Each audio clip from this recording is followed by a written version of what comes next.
Bonjour à tous. Alors, j'espère que vous allez bien. On est ici ensemble et par la grâce de Dieu, on va regarder sa bonne parole ensemble. Mais avant, on va demander au Seigneur de nous bénir. Père, merci pour ta fidélité. Gloire à toi, Seigneur Jésus. Tu nous as aimés. Tu as accepté de t'abaisser et de venir et de prendre notre punition sur toi. Gloire à toi, Seigneur Jésus. Tu sauves parfaitement. On te célèbre, Seigneur, pour ta patience et ta bonté envers nous. Aide-moi, Père, maintenant pour partager tes paroles. Aide-nous, s'il te plaît, qu'on écoute et qu'on puisse apprendre.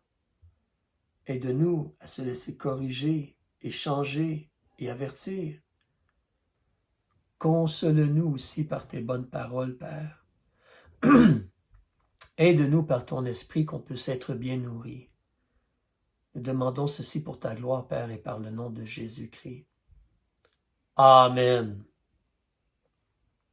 Amen. Alors, nous voulons ensemble parler du début de la royauté. Le début de la royauté. Si tu connais un peu ta parole, tu sais que techniquement, le premier roi en Israël fut Saül. Avant de parler cependant de la royauté, c'est bon de considérer, de réaliser qu'au début donc du temps d'Israël, au début de la nation, c'était plutôt comme une théocratie. Et par théocratie, le mot théocratie en théos comme Dieu et cratie comme une force, une puissance. Donc, c'est une forme de gouvernement. C'est-à-dire que ce mot signifie que Dieu était celui qui gouvernait le peuple, par l'entremise évidemment d'hommes choisis. Comme au début, il y a eu Moïse, qui était comme un leader, un prophète, même comme un roi, quand tu vas lire Deutéronome chapitre 33, verset 5. Josué ensuite prend la relève, et pendant le temps des juges, pendant cette période d'environ 450 ans, comme on a vu ensemble, Dieu donc a suscité des juges pour aider le peuple et mener le peuple. Mais là, maintenant, il va y avoir un grand changement. Un roi va être établi. Là, on est autour de 450 ans après la possession du pays de Canaan. On est autour de l'an 1050 avant Jésus-Christ, il nous semble. C'est vrai que si tu lis le livre des Juges, tu vas voir qu'il y a eu comme un faux roi, un monsieur du nom d'Abimélec. Il a été proclamé roi à Sichem, la ville de Sichem, tu vois cela dans Juges chapitre 9, mais ce n'était pas de Dieu, puis c'était vraiment de courte durée. Mais quand on parle de la royauté, aussi considérons qu'avec Moïse, Dieu avait averti Israël concernant la royauté. Entre autres, quand tu regardes dans Deutéronome, alors Deutéronome chapitre 17 et le verset 14 et 15, Dieu avertit Israël: quand tu seras entré au pays que l'Éternel ton Dieu te donne, et que tu le posséderas et y demeureras, si tu dis « j'établirai un roi sur moi », comme toutes les nations qui m'entourent, donc Dieu connaissait le futur, et Dieu les avertit, tu ne manqueras pas de t'établir pour roi celui que l'Éternel ton Dieu aura choisi. Tu dois accepter le choix de Dieu. Et aussi tu établiras sur toi un roi d'entre tes frères, et doit être un Israélite. Donc Dieu, connaissant le futur, avertit Israël.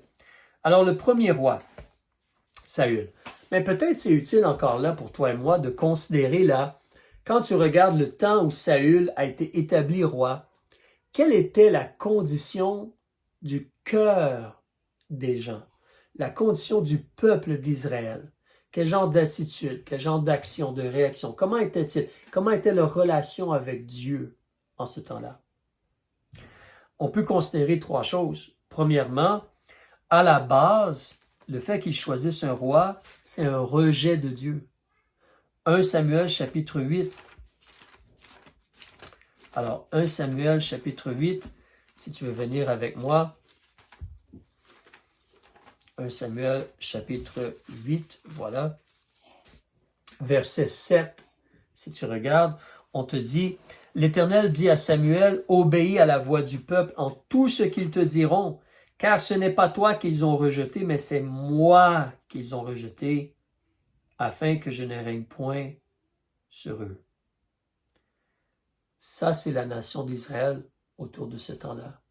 Ils n'obéissent pas à Dieu, ils sont infidèles, ils rejettent Dieu. Ils veulent autre chose. Qu'est-ce qu'ils veulent? La deuxième chose que tu peux voir, ils veulent être comme les nations. Au verset 20. Et nous serons, nous aussi, comme les nations, comme toutes les nations, et notre roi nous jugera et sortira devant nous et conduira nos guerres. Mais tu sais, le système de ce monde, la convoitise des yeux, la convoitise de la chair, l'orgueil de la vie, pourquoi vouloir être comme le monde, le système de ce monde, comme les nations?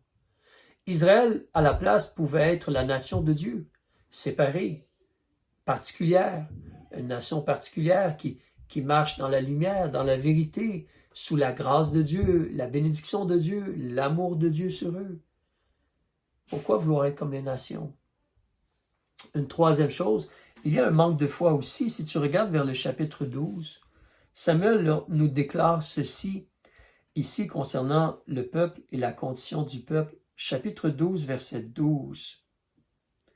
Samuel leur dit, là, vous demandez un roi, mais écoutez, mais voyant que Nachash, le roi des enfants d'Ammon, venait contre vous, vous m'avez dit, non, mais un roi régnera sur nous, bien que l'Éternel, votre Dieu, fût votre roi. Ils ne voulaient pas de Dieu comme le roi. Ils ont vu comme un roi ennemi venir pour se préparer pour venir les attaquer. Ils ont eu comme peur. Plutôt que d'espérer en Dieu et le plan de Dieu, ils voulaient comme un homme. Et nous savons, hein, on va voir ensemble, Saül, c'est un homme grand, de grande stature, fort. Mais Dieu est celui qui peut vraiment nous libérer et nous bénir. Oui, Dieu, des fois, utilise des hommes, mais espérons en Dieu à la place. Espérons premièrement en Dieu. Mais donc, ça, c'est ce qu'on voit, la condition du peuple. C'est triste, hein? Ils n'ont pas vraiment confiance en Dieu. Ils rejettent Dieu et ils veulent être comme les autres nations. C'est triste. Une petite réflexion imparfaite. Comme certains ont noté, c'est un fait, hein, que le genre de roi qu'ils ont eu fut un roi charnel en la personne de Saül, un peu comme le peuple était charnel en ce temps-là. Triste. Mais regardons ensemble donc un peu les actions du roi, comme si Dieu les avertit. Donc on peut parler un peu de ce que le roi va faire, les droits du roi ou les actions du roi. 1 Samuel chapitre 8, s'il te plaît, chapitre 8, verset 10. Samuel, il a dit toutes les paroles de l'Éternel au peuple qui lui avait demandé un roi. Et il ajoute 7 choses à considérer. Comment le roi va agir? Verset 11.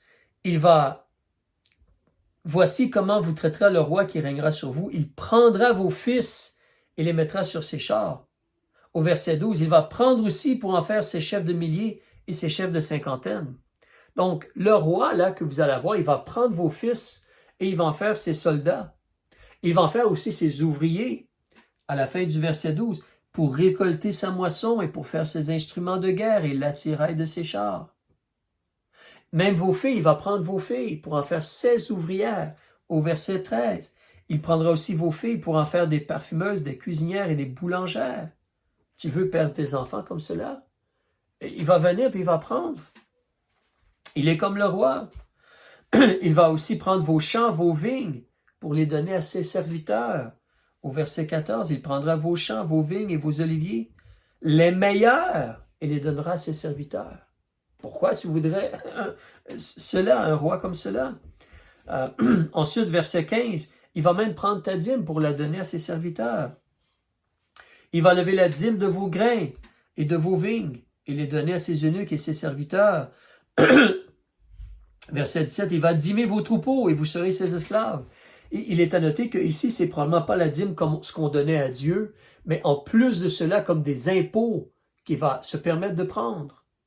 Un peu comme dans la plupart des pays, lorsque tu fais un salaire, la plupart des pays très, très développés, lorsque tu fais un salaire, le gouvernement prend tes impôts à partir de ta paye, là. Les compagnies donnent l'argent au gouvernement et toi, tu as le reste. Donc, lui va prendre ses impôts, sa part. Donc, aussi, en 6e lieu, il va prendre vos serviteurs et l'élite, comme les meilleurs de vos jeunes gens, là, pour ses ouvrages à lui. Tu vois cela au verset 16. Et pire encore, au verset 17, il va dîmer vos troupeaux, comme on a vu, mais vous serez ses esclaves.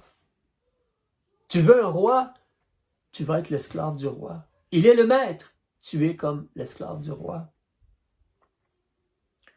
Mais le peuple, il a dit, non, mais il y aura un roi sur nous.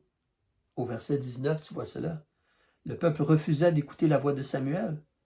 Et ils dirent, non, mais il y aura un roi sur nous.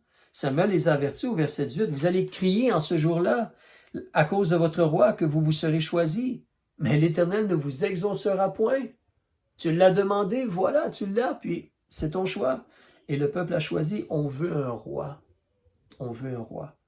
C'est vraiment triste, n'est-ce pas? Pourquoi choisir d'être esclave d'un homme quand on peut être un racheté de Dieu à la place? Un serviteur ou un esclave de Dieu à la place? Pourquoi choisir d'être l'esclave d'un homme? C'est vraiment triste. Vraiment triste. Alors, Dieu va établir que son choix, c'est Saül. Le peuple doit respecter cela, comme on a vu. Dieu avait averti. Mais regardons Saül un peu plus en détail, comme de façon simple, la personne, le personnage de Saül. Qui est Saül? Chapitre 9, verset 1.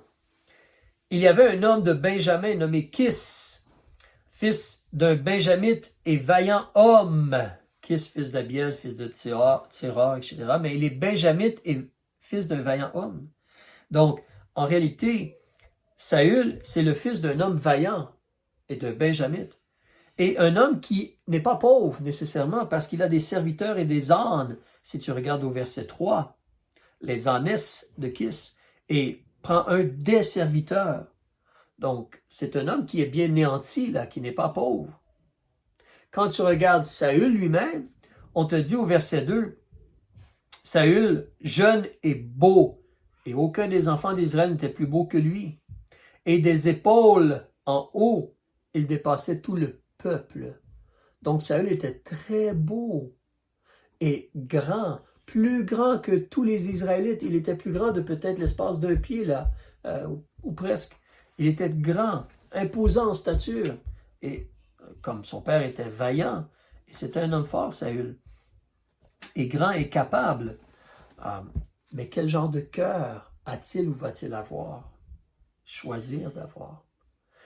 Ensuite, c'est bon de noter que quand Dieu parle de Saül, il nous dit ce qu'il veut faire par Saül. Chapitre 9, verset 16. Dieu avertit Samuel que demain à cette même heure, je t'enverrai un homme du pays de Benjamin, et tu l'oindras pour être conducteur de mon peuple d'Israël. Et il délivrera mon peuple de la main des Philistins, car j'ai regardé mon peuple, parce que son cri est venu jusqu'à moi. N'oubliez pas, le peuple, il est infidèle. On a vu, dans le temps des juges, le peuple est infidèle, il est rebelle, il est désobéissant, il est dans l'idolâtrie, il va se marier avec les autres nations. C'est pas bon. Et ils ont des conséquences, ils sont sous l'oppression des nations. C'est leur choix et les conséquences. Mais Dieu entend leur cri, Dieu est miséricordieux, amen. Et Dieu va leur donner, Dieu leur donne un libérateur. Si tu te rappelles, quand tu regardes M. Samson, l'homme qui avait une force par la puissance de l'Esprit de Dieu, une force surhumaine, Dieu avait dit de Samson, il va commencer à libérer mon peuple des Philistins. Et Samson a commencé, il n'a pas bien terminé, mais il a commencé. Mais pour Saül, Dieu parle différemment. Dieu dit, lui, il va délivrer mon peuple. Le désir de Dieu, c'était d'utiliser Saül pour libérer le peuple des Philistins, libérer Israël des Philistins. C'était le désir de Dieu. On veut noter que Saül, est quelqu'un qui peut-être, évidemment, malheureusement, avait le défaut de ne pas être responsable d'une certaine façon. Si tu regardes au chapitre 10 en Samuel, quand Samuel lui a parlé de la royauté, Samuel lui a expliqué très clairement, tu vas être le roi. Tu peux regarder au chapitre 9, verset 20, comme il mentionne de laisser faire les ânesses. Puis il dit, vers le milieu du verset 20, « Et vers qui tend tout le désir d'Israël? N'est-ce point vers toi et vers toute la maison de ton père? Toi, là, tu vas être le roi. Toi, tu as une responsabilité. Israël a besoin de toi. » Et donc, Samuel va l'oindre comme roi. Et lui parler très spécifiquement. Il va lui donner des signes. Au chapitre 10, au début, il va lui donner des signes et lui parler de certaines choses. Et même techniquement, si tu regardes au chapitre 10, verset 9, on te dit que aussitôt que Saül eut tourné le dos pour s'en aller d'avec Samuel, Dieu lui a changé le cœur et lui en a donné un autre. Et tous ces signes lui arrivèrent en ce jour-là. Dieu lui a donné des signes et ils se sont accomplis. Et l'Esprit de Dieu était sur lui. Tu le vois au verset 10, quand ils furent arrivés à Gubéa, voici une troupe de prophètes vint au-devant de lui, et l'Esprit de Dieu le saisit, et il prophétisa au milieu d'eux. Mais Dieu a essayé d'aider Saül en changeant son cœur et en mettant son esprit en lui. Mais comme je dis, Saül, lorsqu'il arrive vers sa famille, il ne va même pas leur dire la réalité des choses. Si tu regardes au verset 15 du chapitre 10, l'oncle de Saül lui dit « Déclare-moi, je te prie, ce que vous a dit Samuel. » Et Saül dit à son oncle « Il nous a assuré que les ânesses étaient trouvées. » Mais il ne lui déclara pas le discours que Samuel avait tenu touchant la royauté. Pourquoi? C'est important. Et même quand c'est le temps d'établir Saül comme le roi, l'histoire nous dit que le monsieur se cache dans les bagages. Donc, si tu continues, puis tu regardes au verset 22, les gens cherchent, Dieu a établi, il a agi pour démontrer qui devait être choisi, mais les gens cherchent encore. Et au verset 22, ils consultèrent encore l'Éternel en disant, « Est-il encore venu un homme ici? » Et l'Éternel dit, « Le voilà caché dans les bagages. » Et pourquoi tu es caché dans les bagages? C'est le temps d'être le roi, par l'aide de Dieu et l'Esprit de Dieu. C'est le temps d'être le roi. Donc, malheureusement, il ne prend pas bien les responsabilités. Pour être sérieux là, dans cela, c'est triste. Cependant, il a bien réagi face à une chose ici. Là, regarde au verset 27. « Il y eut des hommes pervers qui dirent, « Comment celui-ci nous délivrerait-il? » Et ils le méprisèrent et ne lui apportèrent point de présent. Mais il fit le sourd. Les gens ont manqué de respect envers lui, mais Saül a bien agi. Il n'a pas pris cela personnellement. Il a laissé cela. Alors, ça c'est une chose. Tu veux remarquer aussi au verset 25, une petite note là, Samuel a prononcé devant le peuple le droit du royaume et l'écrivit dans un livre. Alors c'est pour ça qu'il y a maintenant comme les droits du royaume ou les droits de la royauté, puis c'est écrit dans un livre, c'est comme officiellement là en Israël. On a vu certaines choses tantôt, comme quoi il peut prendre des choses là, ou les impôts, puis tout. Mais il y a cela donc. Alors, tu vois cela. Maintenant, on va regarder un peu ensemble la vie de Saül, plus en détail. Et on pourrait parler, si tu me permets, moi je le divise en 5 étapes. 5 étapes. Alors, premièrement, on parle de son ascension. Son ascension. Si tu regardes, en réalité, tu peux voir que au début, l'Esprit de Dieu agit beaucoup sur Saül pour l'aider. Tu regardes au chapitre 11 et le verset 4. Ce qui se produit, tu te rappelles de Nachash l'Ammonite, là, le roi qui va venir contre Israël. Puis il est venu justement, et c'est là que les gens ont eu peur. Peut-être qu'il considérait que oui, il va venir. Puis il est venu finalement. Mais Nachash est venu contre la ville de Jabès de Galaad, au chapitre 11, verset 1. Et ce qui se produit, c'est qu'on envoie des messagers pour demander de l'aide au verset 4. Les messagers vinrent donc à Gibéa de Saül, la ville de Saül, et firent entendre ces paroles au peuple. et tout le peuple élève la voix et pleure. On est triste de voir qu'Israël n'est pas capable de se défendre contre l'ennemi, et cette ville-là, donc, elle va être frappée ou va devoir se faire crever l'œil.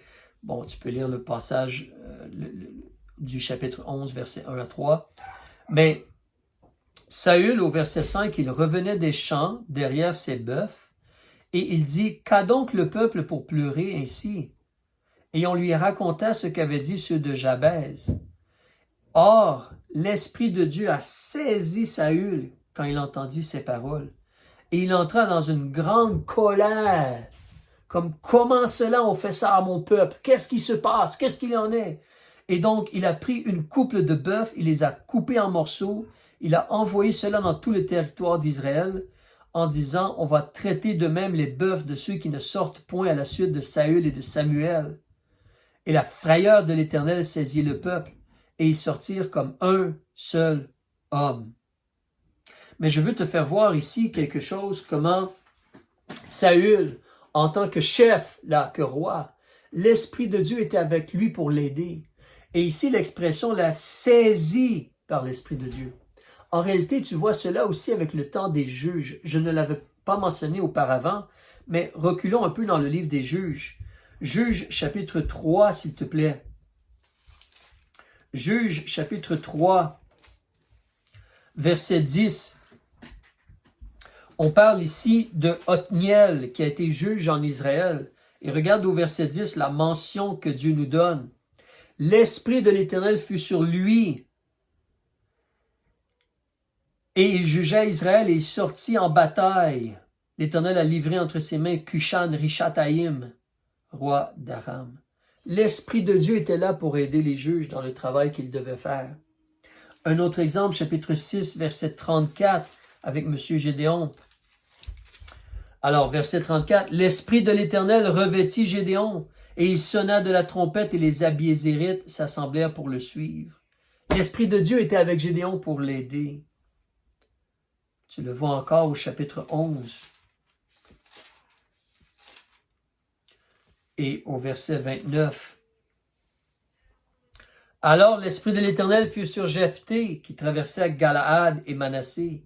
Il passa jusqu'à Mitzpah de Galaad, et de Mitzpah de Galaad, il marcha contre les enfants d'Ammon, les Ammonites encore, avant là ici, avant le temps de Saül.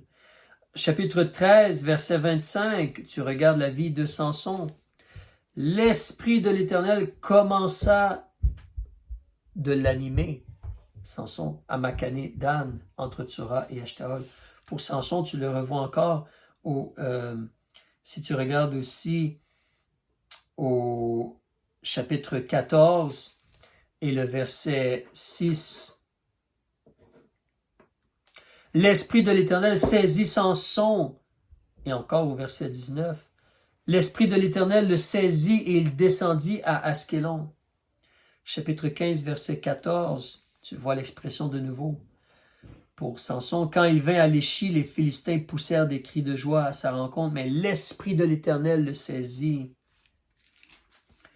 Et donc tu le vois dans 1 Samuel chapitre 10, on l'a vu tantôt là, concernant Saül, avant le chapitre 11, mais 1 Samuel chapitre 10,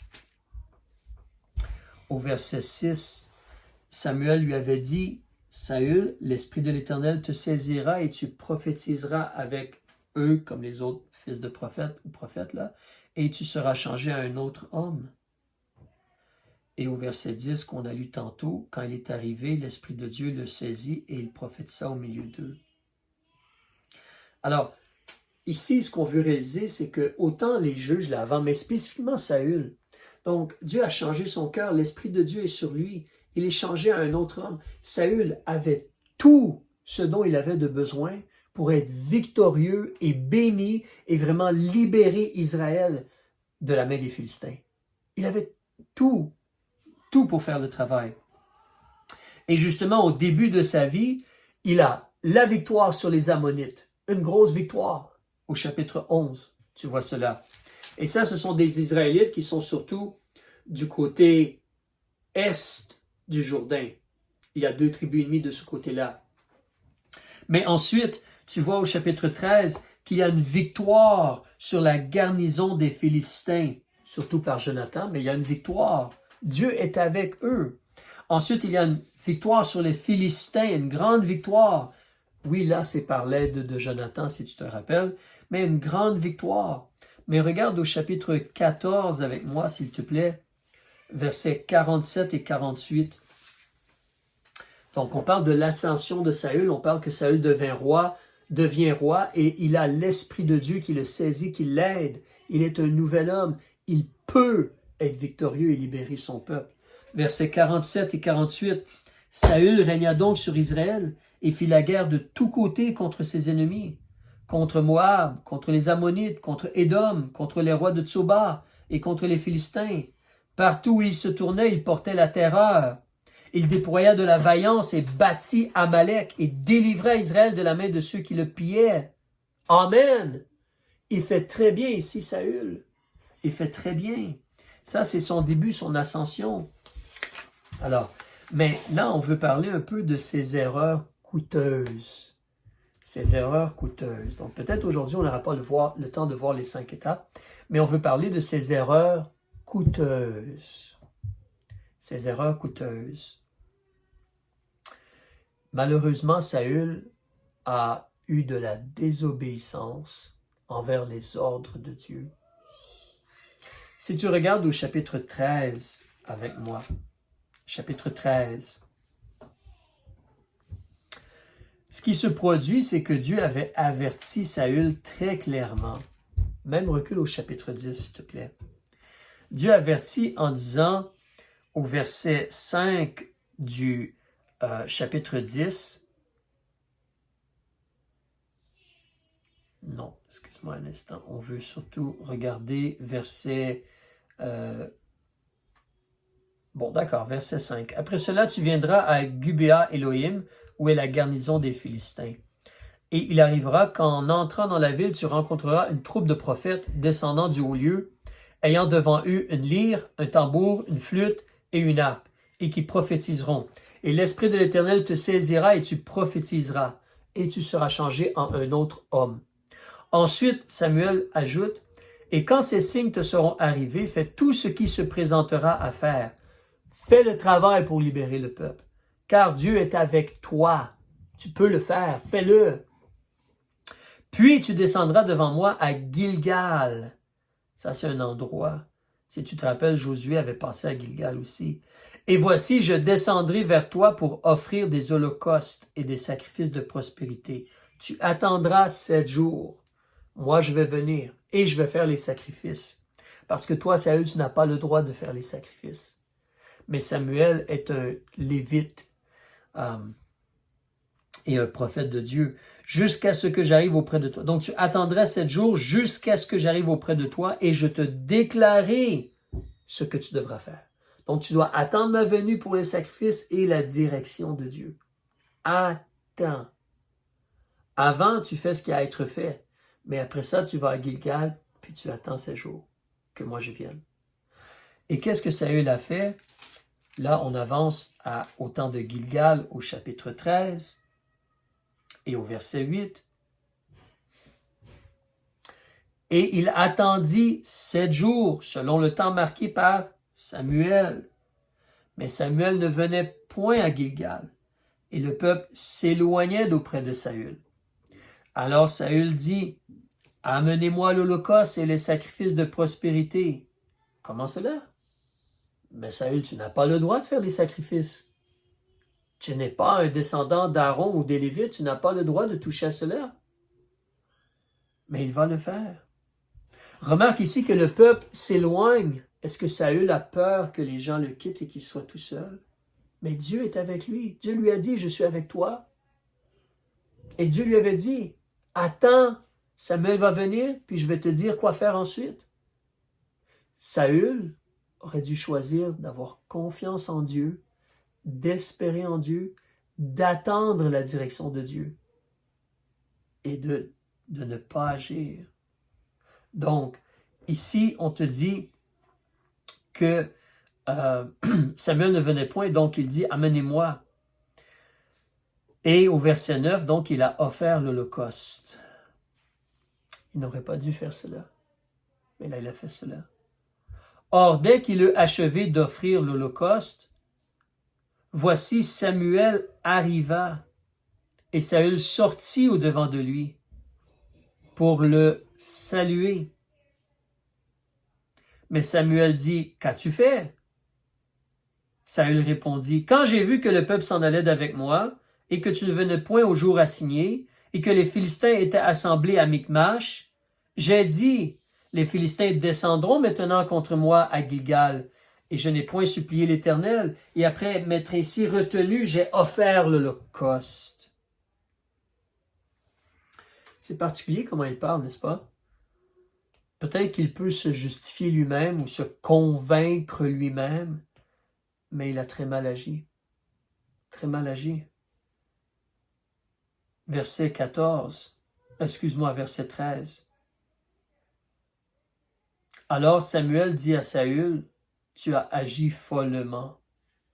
Tu n'as point gardé le commandement que l'Éternel ton Dieu t'avait donné.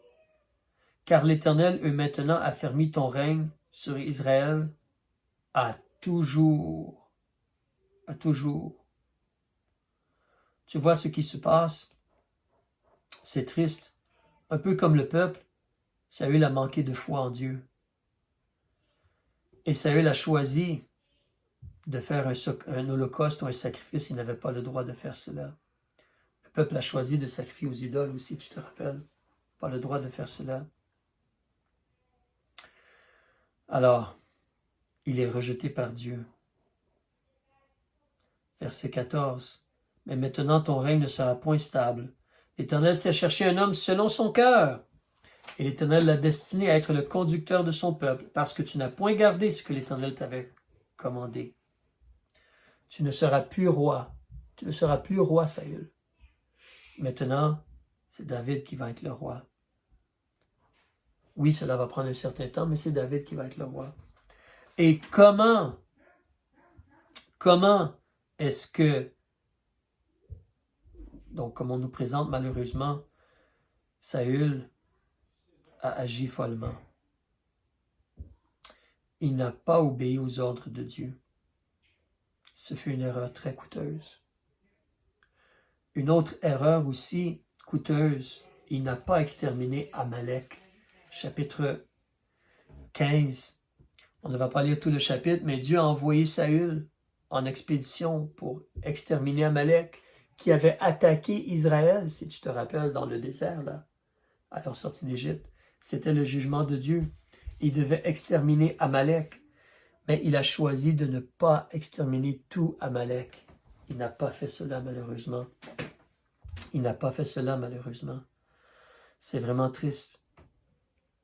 C'est vraiment triste. Si tu regardes au chapitre 15, justement, on te dit clairement que Saül, donc, verset 9 du chapitre 15, Saül et le peuple épargnèrent Agag et les meilleures brebis, les meilleurs bœufs et les bêtes de seconde qualité, les agneaux et tout ce qu'il y avait de bon, et ils ne voulurent point les vouer à l'interdit.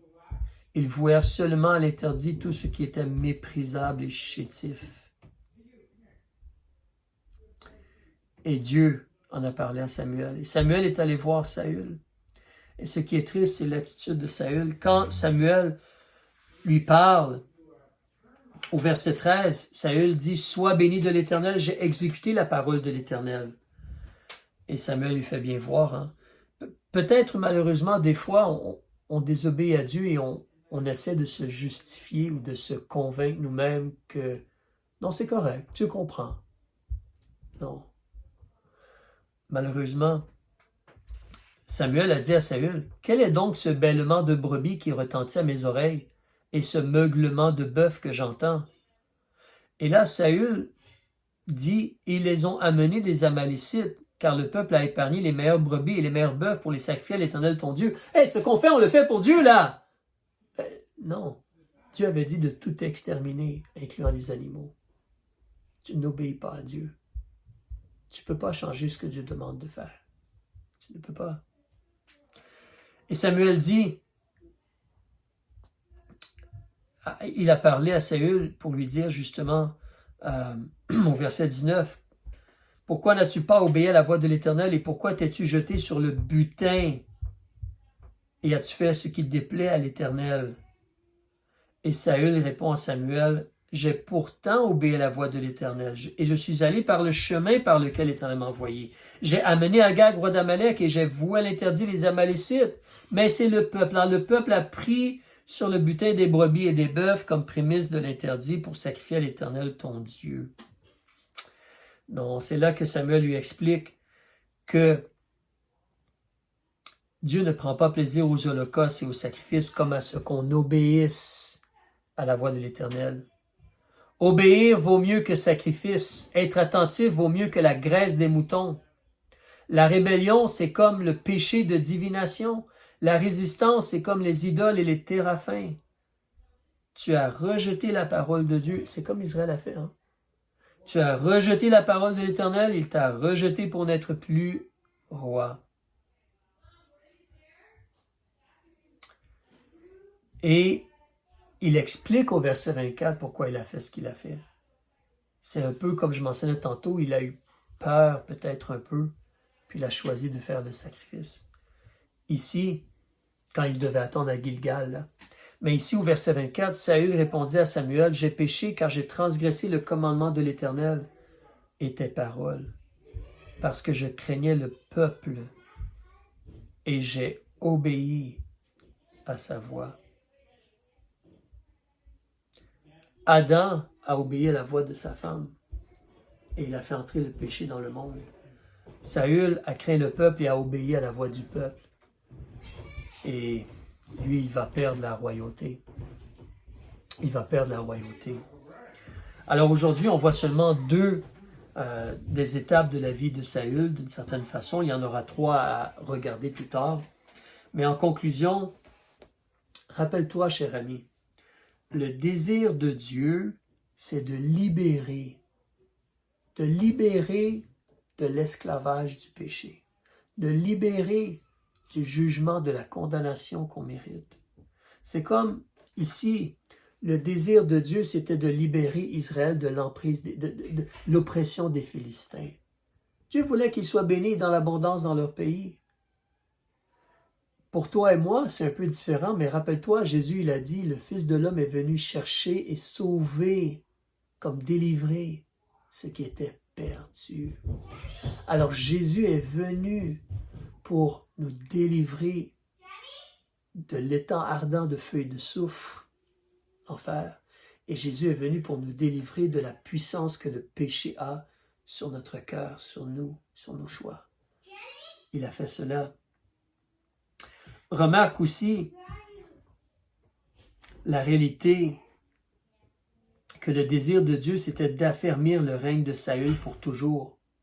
1 Samuel, chapitre 13, verset 13, tu te rappelles, on l'a lu tantôt. Tu as agi follement, tu n'as point gardé le commandement de l'Éternel, ton Dieu, là, que l'Éternel, ton Dieu, t'avait donné, car l'Éternel, maintenant affermi ton règne sur Israël à toujours. Dieu voulait maintenir et bénir et aider Saül pour qu'il soit victorieux. Mais Saül a choisi de ne pas obéir à Dieu. On va en parler plus tard. Il a choisi de craindre la mauvaise chose ou les mauvaises personnes. C'est triste. Et tu sais, pour toi et moi, il faut réaliser dans Jean chapitre 10, verset 10, surtout vers la fin du verset, Jésus nous dit qu'il est venu pour que ses brebis aient la vie et qu'elles soient dans l'abondance. Jésus, il veut te sauver et te permettre d'avoir une vie abondante, victorieuse, fructueuse, où tu es comme il est le cep et nous, on est les serments et on porte du bon fruit. On est comme un arbre planté qui porte du fruit en sa saison. Mais le Seigneur veut t'aider. Et la clé, c'est comme on a vu, être saisi, contrôlé, influencé, rempli de l'Esprit de Dieu, rempli de l'Esprit de Dieu. C'est important, toi et moi, là, on doit choisir de craindre Dieu et laisser son esprit nous contrôler. Et en passant, L'Esprit de Dieu a déjà parlé, il a écrit ce livre-là, la Bible. Pour toi et moi, surtout le Nouveau Testament. Mais c'est tellement important pour toi et moi de demander l'aide de l'Esprit de Dieu, de lire le Nouveau Testament et de l'appliquer dans notre vie par l'aide de l'Esprit de Dieu. L'Esprit de Dieu veut te rappeler la parole de Dieu pour que tu l'appliques dans ta vie. L'Esprit de Dieu veut t'aider à choisir de dire non au système de ce monde, la convoitise des yeux, la convoitise de la chair, l'orgueil de la vie. L'Esprit de Dieu veut t'aider à être victorieux sur l'ennemi, le diable, les tentations et les attaques du diable. Alors il faut choisir de laisser l'Esprit de Dieu te remplir. Il faut choisir de craindre Dieu. Que le Seigneur nous aide afin de ne pas répéter l'erreur de Saül. Alors que le Seigneur vous bénisse et à plus tard.